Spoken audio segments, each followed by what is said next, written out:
Adama Bictogo, bonjour. Bonjour. L'opposition appelle à la mobilisation de ses partisans contre la candidature d'Alassane Ouattara et contre les conditions dans lesquelles se déroule le processus électoral en vue de la présidentielle du 31 octobre. Henri Konan-Bédier a même appelé à la désobéissance civile. Quelle est votre réaction? L'opposition excelle dans son incohérence. On ne peut pas en même temps avoir déposé ces dossiers à la commission électorale, avoir donc accepter que ces dossiers soient transmis au Conseil constitutionnel, acceptant ainsi les principes que nous impose donc le processus électoral. On ne peut pas en même temps vouloir la chose et son contraire. Parce qu'à la vérité, l'opposition n'a pas préparé cette élection. L'opposition qui brille par son incapacité à faire une offre politique est en train donc d'organiser les Ivoiriens autour de sujets qui ont déjà divisé tels que les fantômes de l'ivoirité. Le président Bédier porte pour l'opposition un message de désobéissance qui n'a pas été suivi par les Ivoiriens parce qu'il est inaudible. Cette opposition n'est pas capable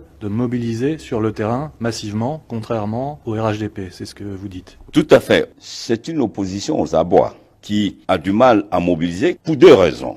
La Côte d'Ivoire aujourd'hui, par ses performances économiques, a permis à une grande majorité des Ivoiriens de tirer profit de la croissance, mais de pouvoir se projeter. Et donc les Ivoiriens, dans leur majorité, sont jaloux d'aujourd'hui des performances que nous avons et de la stabilité que connaît notre pays. Ce qui est un frein pour l'opposition. L'opposition n'a qu'un seul élément, c'est toujours de parler de réconciliation. De quelle réconciliation parle-t-il? Parce que les Ivoiriens, dans leur grande majorité, se sentent bien. Mais ce qu'ils utilisent à la vérité, c'est d'organiser les oppositions intercommunautaires pour pouvoir donner l'impression que les Ivoiriens ne s'entendent pas. Donc aujourd'hui, pour nous, le RHDP, devant cette désobéissance, nous avons demandé à nos gens de rester mobilisés parce que ce que nous ne pouvons pas accepter, c'est qu'on installe la chienlit. Donc nous invitons l'opposition à plus de responsabilités. Si l'opposition est réellement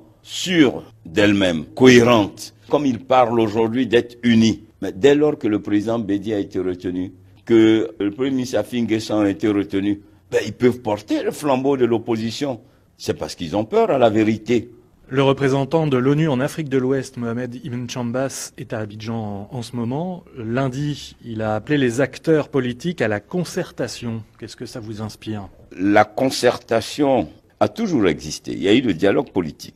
Quand les partis d'opposition ont saisi la commission électorale à l'effet de proroger la période de révision de la liste électorale, nous avons tous adhéré. Le RHDP a adhéré parce que nous tirions tous profit. Donc, c'est né d'une concertation. On a l'impression que l'opposition veut aller à ce match en ayant l'arbitre avec eux, issu de leur camp, en nous demandant de sortir le meilleur attaquant, c'est-à-dire notre candidat, et que le processus soit conforme à leur organisation. À la limite, l'opposition est en train de nous demander, sans compétir, de leur donner le pouvoir. D'ailleurs, c'est pas surprenant parce que le président Bédier, s'il s'en souvient, en 1995, a éliminé tout le monde pour se retrouver tout seul. Pour vous, il n'est pas question de discuter pour aplanir un peu les tensions? On ne peut pas en même temps vouloir engager une discussion quand certains membres de l'opposition, de l'extérieur, se permettent de dire que l'élection n'aura pas lieu et que si l'élection avait lieu, le président Ouattara ne sera plus président.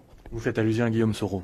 Je trouve cela irresponsable, prétentieux, et nous ne pouvons pas l'accepter. C'est pas le mode à utiliser pour aller à une concertation. Le président Alassane Ouattara et le RHDP ont toujours prôné le rassemblement et la concertation. Ceci étant, la concertation doit se tenir dans un cadre légal avec des points précis. On ne peut plus revenir sur la commission centrale électorale. Il n'en est pas question. On ne peut pas revenir sur la décision du Conseil constitutionnel.